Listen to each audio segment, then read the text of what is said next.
but now I'm going to say yes myself. I'm going to take it upon myself. When I was in college, I went to college in Cleveland, and my friend Dave, he lived in Pittsburgh.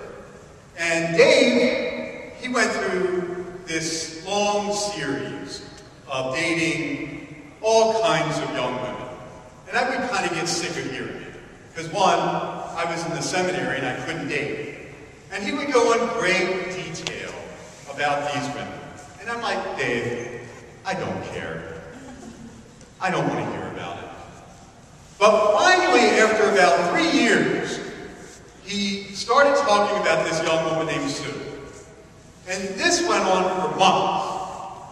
And finally, it became pretty clear that he was not only in love with Sue, he wanted to marry Sue. And he was going to spend the rest of his life with Sue. I had never met her.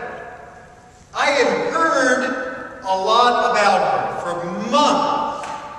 I knew everything about her from him over the phone. I knew about her family, her parents, her siblings, blah, blah, blah. Where she went to school, what she liked to do, her favorite hobbies, her favorite sport, blah, blah, blah. And he would go on and on, her favorite color, blah, blah, blah. Although I knew a lot about her, I really didn't know her.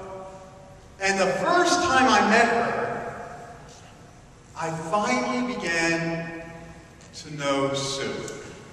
Not just to know about Sue, but to know Sue.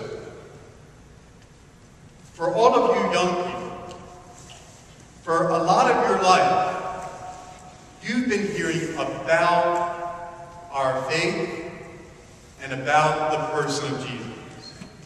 My hope in this confirmation process is now you won't just be hearing about him, but you'll finally have an opportunity to meet him one-on-one and to allow him to fill you with his love.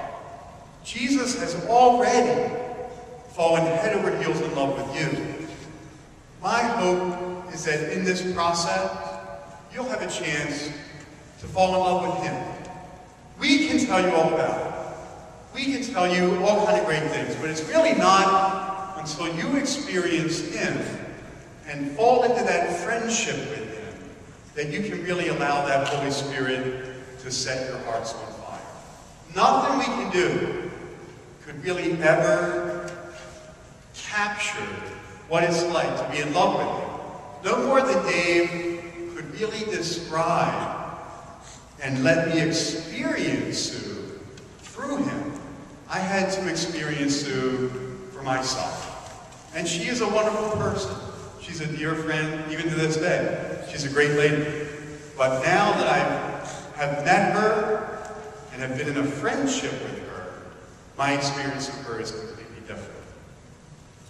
I hope in this confirmation process that you'll have that open heart to just let the Lord come into your life and know that incredible joy of his friendship. I want to ask your moms and dads to take a minute. We were talking about how baptism is really integrally united with confirmation. The two are really one sacrament. I want you to talk to your young person about what you remember of their baptism. They probably don't remember anything about it. Tell them what that day was like.